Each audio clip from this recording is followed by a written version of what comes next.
every EHR company is like, we know people are unhappy. Here's our EHR to quell your fears. And then people are unhappy with that. And then there's another one and another one. So what are we missing here? Most EMRs, I just don't think that they have enough agility or versatility to make up the difference in that, even though they've made some customizations. But even the ones that have made customizations, like now they're realizing it's hard to use that data in their benefit. So they're trying to push people to like just this more boxed product. And I think that that is really inhibiting for specialties and doctors that need to be able to be with their patients in totally different ways.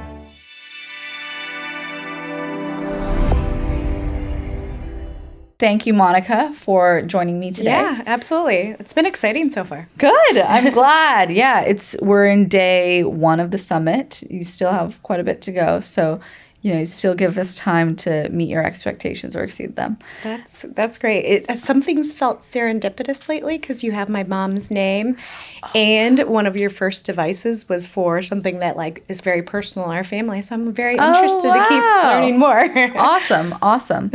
Well, thank you for joining with us today. Tell me a little bit about your background. Today, you are SVP of Operational Excellence at Medulla, which is the largest privately owned chiropractic organization in the country. Yes, that's right.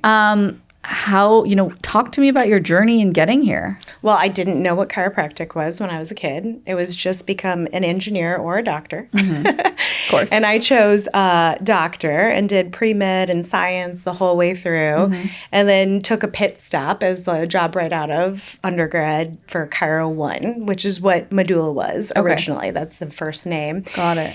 And I will say I enjoyed it. I liked the people. It was a great time. It was when the company was growing rapidly. It was a small company growing. But moreover, I was like, why have I taken all these science classes? I like the business side so much more. And I didn't really realize it, but I think I was bred for operational excellence before I knew what it was. Wow. Just because I write my grocery lists in order of what you're going to see inside of the grocery store.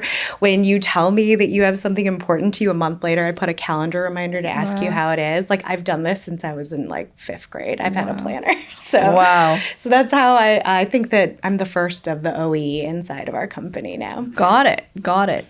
So do you think that, now, given all the automation and all the technology that's entering into the provider space, do you think that any of that was maybe preventing you from staying a provider or, going further in that space? Or do you think that you would have always chosen this route? I would love to say that. That would be a more romantic answer, right? Yeah. But honestly, my brain was wired to want to simplify problems. And maybe it would have been great if I had stayed in the science world, because that is also what being a doctor is too. Yeah.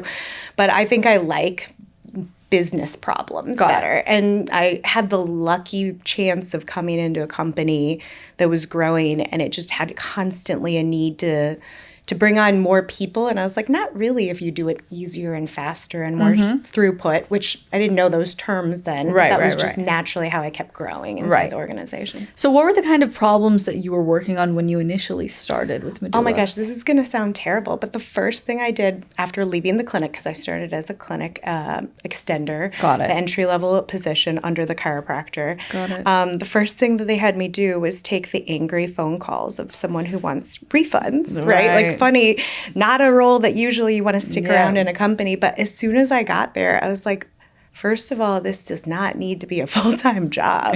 We're not making that many people disappointed. But also, like, the way that they were trying to figure out what the claims processing would be, what the out-of-pocket refund should be. Everything could have been so much simpler. Also managing comms, keeping notes on what exactly your last communication was with them. They didn't have any of that software, and I just by nature am an organized person. And so creating that 40-hour job was like 6 hours a week. And I was like, all right, what's next? What's next? And we were rapidly growing, so I just dabbled into every department. That's so interesting, because there's so many people that would say, like, they get into a job, it's only demanding 6 hours of them a week, and it's like, great, I'll take it. I'll fly under the radar. I'll do other things. I'm trying to figure out how to channel that side of me. A natural workaholic by nature. Yeah. It's just fun. It's probably served you very well to be this way. That's also interesting because, here at Athelis, we actually, when people come in, whether it's on the engineering side or the operation side or sometimes even the sales side, we will have people work denials and just go through like traditional denials, like what that process is like and how like grueling it is to go back and forth and really be in that nitty gritty, because you develop like a whole other appreciation for the other side when there is automation and when things just feel a lot more intuitive. So I feel like there's probably so much that you gained from being on the front lines there. Yes. Yeah. Well, for one, now that I'm in this role, I really appreciate it because I think I understand. I mean, I had the luxury because I've been with this company for so long that I do understand the motivators, the stressors, what you're trying to accomplish at the front line, which when you're putting in solutions, if you don't keep that as the forefront and you're more thinking just from the business side, you're not going to get adoption. Yeah. You have to have those both be motivating your solutions or whatever you're trying to accomplish. And then also it's just like if you know what their problems are outside of the one you're trying to solve, you can invite that dialogue back and forth when you're trying to implement and get far more thoughtful feedback. And that's what, I mean, I would say if I move somewhere else, I would want the time to understand the motivations of my front line. Totally. I have to. Yeah. I don't think that I want to do it from afar. I like the ground on that. Yeah. Interesting. Are there any specific problems that you experienced when you were on the front line that you now have worked on solutions for? Yes. But also I will say that my company, as lovely as it is, like we had a rich culture. And so people work through very inefficient processes. And we didn't have the investment in technology be a requirement because people were willing to deal with it. Yeah. And I think now that we have moved into a different era, especially as you grow, you can't ride culture through dealing with inefficiency. Totally. So it's right now the biggest thing is how much can we do without massive technology investments, and then how much do we need to look for the right partners for it. So right now is about to be when we're going to solve most of the problems. So what are some of those problems that we'll start with need technology, but then I also want to go to the problems that you guys have that you solve without technology? Yeah, so right now we have so much manual processing to even get paid from a payer to coordinate the care. I'm sure you guys know because that's so much of what you guys help with. But I want to make that as simple as possible. But then also, we are a large organization for chiropractors, and we attract a lot of people coming out of school. And you would probably agree that a provider over the course of their career gets more and more certainty. And so I would love to see how technology can also support shortening that learning curve, because otherwise you'd have to build through your own experiences all your confidence. And so I think that that's where operational excellence or technology can serve providers, is shortening the learning curve, giving them access to how much they are capable of doing with patients. And then, of course, like what other providers would be beneficial to co-support or co-manage each case. I think that's the best way to empower the providers. And that's where I want us to be going next. Got it. And what does operational excellence look like? It's so interesting you all use that term at Medulla, because we use that term a lot here. We have a weekly email that goes out on operational excellence and who in the organization exhibited that, what product features and embody operational excellence. How did we deal with the problem that sort of embodied operational excellence? So it's a term that we throw around very much here. Okay. But what does it look like for you guys? Well, right now, I've really wanted to, the old school classic, like you can crowd share the ideas, you can see the shortcuts that people are creating and make them to scale. And also vice versa, you see the roadblocks and like even just like how many clicks and how much lag time there is for them to get what they want accomplished. That's where we're at now. What I think we're focusing on to make the best use of operational excellence is everybody wants things on demand, right? So you're doing this balance of trying to do automation so your patients have the ability to schedule, pay, do all that. But then you're also trying to be accessible to new clients who don't know that your product's important. And so you want to give free time to your employees to be that concierge level service. So it's like a balance in that regard.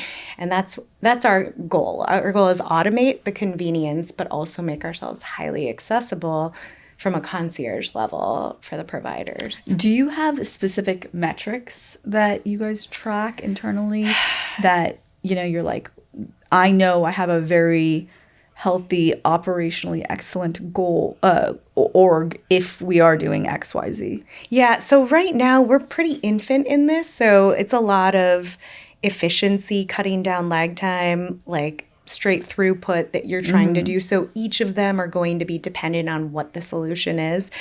Eventually, you tie it back to retention. You tie it back to patient satisfaction and then profits. Those are really like going to be the three KPIs overarching. I think that we need to still improve our data systems to help get the parallels right down to the micro initiative. Got it. And how do you see, what are you guys going to use to improve those data systems, or how do you think about a problem like that?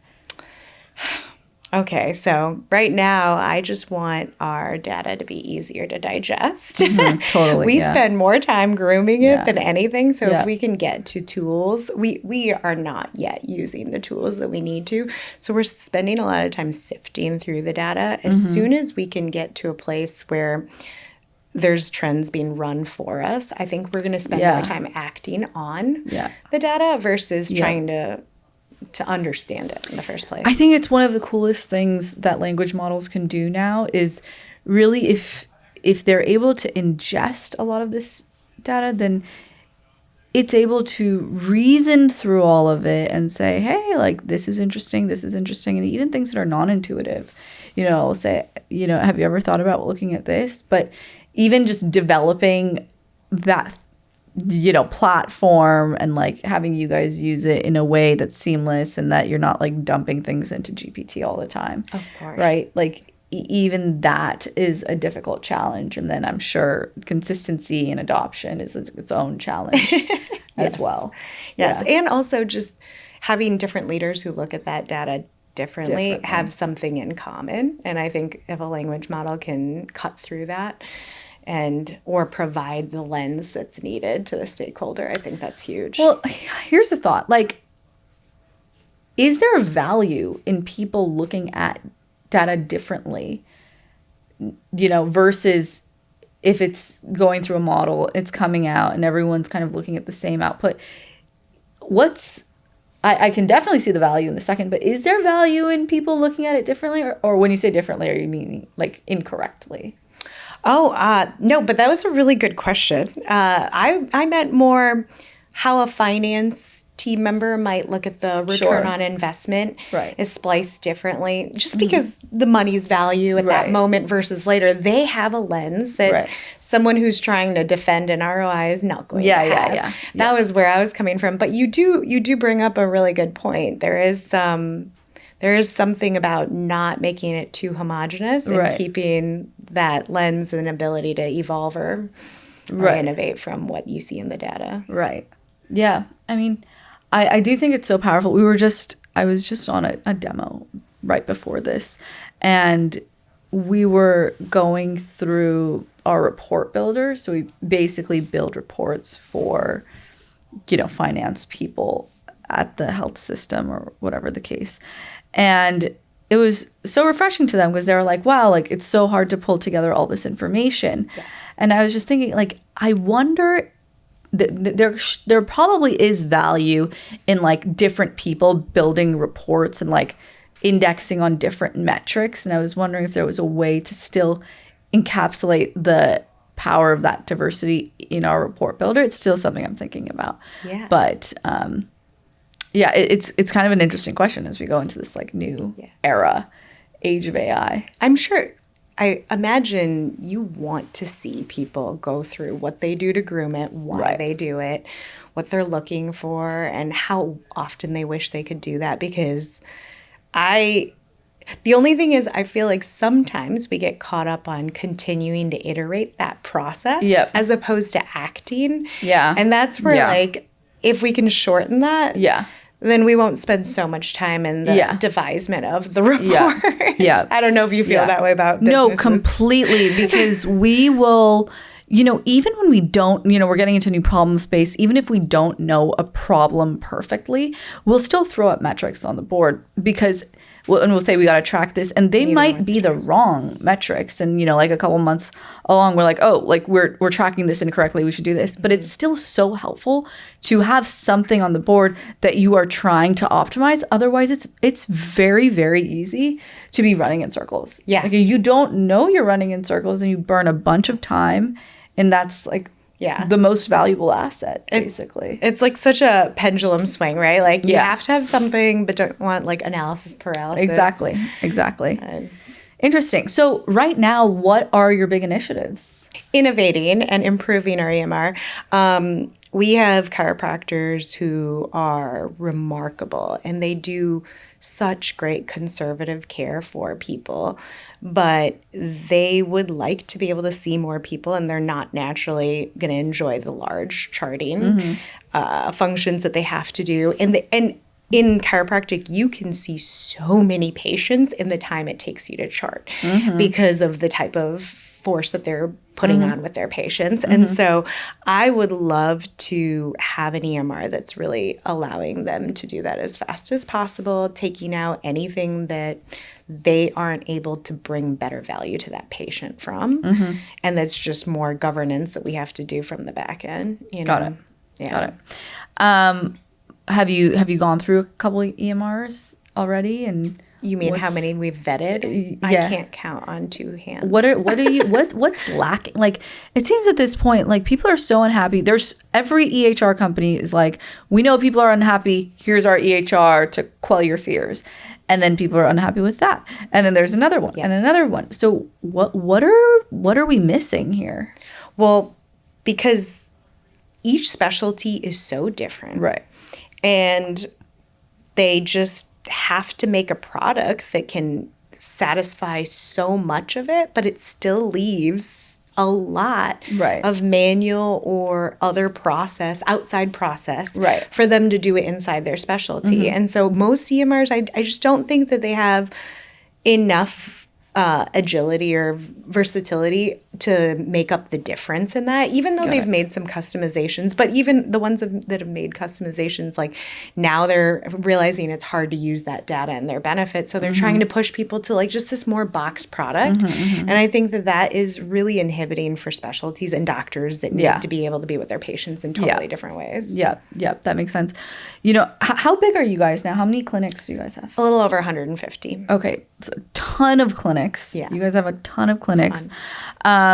How, I'm sure you're getting feedback from all these different clinics. You talked about the importance of getting feedback from the ground. Yeah. How do you make sure that feedback from the ground actually distills into, you and your team so that you're actually hearing that ground up truth? Well, I have an asset that I used to manage the majority of the clinical force for a long time. So there's an approachability factor that they know that we are listening and very motivated to solve their problems from relationship. But even if that wasn't the case, I think it's how involved you get at the pilot level when you're doing any type of fix. I don't want to always be the hyper care in those situations, but actually hearing the problem directly and not through someone is where the magic happens because you just have a different set of ears. 100%. And so you have to be willing to like flow up and down hard and really keep your, it's funny, I'm very systems driven, but I like a very spontaneous schedule that does all different things. That's why I'm systems driven, to be able to do that. Sure, yeah. And so I think that is what allows for our team to be. That's interesting. And you guys are continuing to grow? Yeah. Oh, yeah. So Are you involved in the acquisition process? I have been, and right now we've just been on a little quieter front for that, but we're going to pick that back up too. What do you guys look for when you are looking at practices to acquire? This is going to be less process driven because a lot of the process can be created for them or can be revised for them, but you want the right partner who is exiting for the right or looking to sell for the right reasons.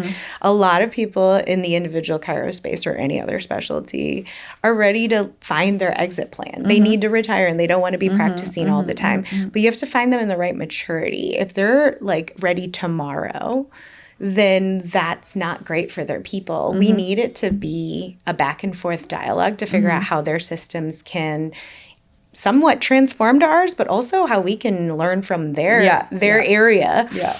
And so you just want someone who cares deeply for the next few years, just a few years, about their people and setting them up right before themselves. I think that's like the number one thing in a partner or an M&A. Yeah, totally. Do you like or do you want their financials to be a certain kind of way? I don't want any funny billing, which can happen in this space. So I know that's also another thing you got to watch out for, right? Yeah. But no, from a financial standpoint, I would say the main thing is you kind of need to know if there's a lot of one type of payment, if there's a lot of vulnerability, and then you just have to know if they got a little too creative at some point.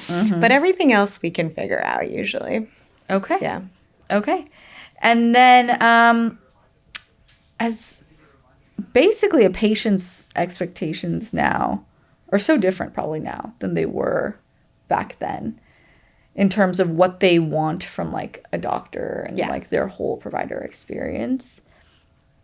Have you seen that shift? And what does that shift look like? When I first started, which I didn't know about chiropractic when I first started, it was about educating patients that there is a more conservative approach to what's naturally happening in all of us, which is arthritic change of our spine and aging, and that there's a way to get ahead of that more preventatively. Now, I think that back then, education in itself could gain you the patient's trust. Now it's on your phone. You don't need that. You can fact check it. You can read about it, or you haven't read about it, but then you read about it and find out there's more people. So it is all about truly being present and relationship building. I choose my providers by who I want their hands on me. I don't choose them for anything else other than that. And so I feel like this season of my job is all about how do I give more of that energy to the provider to be able to do that with the patient, to be connected, present, really, really personalized in their care. Because otherwise they're not going to go to them. They can go to anyone, you know. You know, with all this doctor burnout and massive physician shortage, are you guys seeing any of that at your end? Yes. How does that manifest for you guys? Well, first, it's very hard to find the next crew of providers. They're already coming in hoping to just focus on their trade. And particularly chiropractic and other small specialties, they were supposed to be a little bit more well-rounded as business folks too. And so I think for me, you have to be able to pull them along to being productive until the patient base is full. And that might be stepping out of their current role of just wanting to practice as a chiropractor and then like building up to that level and then mentoring the next group. So it's an interesting cycle for us because it is about burnout, but we have people burning out before they even have full patient bases, which is interesting, right? And so we're trying to solve through that. And I think it's just because of how much goes into seeing a patient right now. Yeah. If that was simpler, they'd probably be more interested in the building of the patient base too. Yeah. It by definition, the more automated you make some of the documentation stuff, that means the provider that more of them is demanded in person, and they have to bring, you have to spend more time connecting with a patient, talking to a patient, evaluating a patient, which some could argue does the opposite of, trying to impact burnout. Like you try to say, we're not going to burn you out, so don't worry about your documentation. But now we're saying actually like do nothing but talk to the patient and evaluate the patient, which is their job. But in some ways, they're not like their training wasn't set up for that. Their mindset wasn't set up for that. I wonder if that somehow there needs to be like a rethinking or retraining of how to practice medicine. And if people may want to get into medicine or may not want to get into medicine given this paradigm shift. Yeah. Well, when I look at a lot of the tools out there that are really making it easier for them to chart, that's originally what my perception was. I was like, well, most of our cars don't recap all their findings out loud. And if they did that, they'd be in longer patient encounters and the patient would be asking a million questions because it's just too detailed. Right. But what I noticed is for them to deal with the payer world, I've listened in on exams where a patient is saying that she can't lift her autistic child when they're having an episode because of how much pain she's in. And we've made all these really great templated forms for them to fill out that they won't even be able to capture that loses the medical necessity that this person is providing that is actually all of the reason why a payer should care for their subscriber, you know? And in that way, I feel like that's where they get to relate more with patients if we can figure out how to get that type of conversation. And that also builds the relationship. Completely. So not so much like what your findings are, that is important, but that you don't want to talk all that out.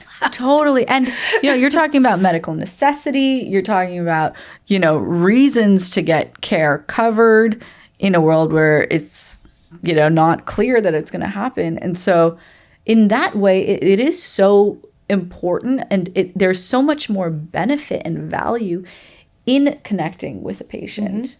Yeah, to show your that's so true. I don't think people even think about it like that. And even a patient may not think about it like that. A patient may think, I'm talking to my provider, why is he asking me all these questions? When in actuality, it's like, no, like the doctor and the practice understanding why and what's going on at home can actually impact how much of this appointment is going to get paid for and how much you're going to have to pay out of pocket. And that part of the conversation, I think, is the main reason a provider ever became a provider to begin with, right? So I feel like hopefully there's some invigoration in that conversation, right? Totally. That's a very exciting part of AI coming into healthcare, because as more automation and AI enters the healthcare space, it is becoming a more human interaction, which is a incredible dichotomy in 2025. Well, thank you so much for sitting with us today. This has been wonderful. We've learned a lot, and looking forward to hopefully partnering with you. Yeah, thanks for having me.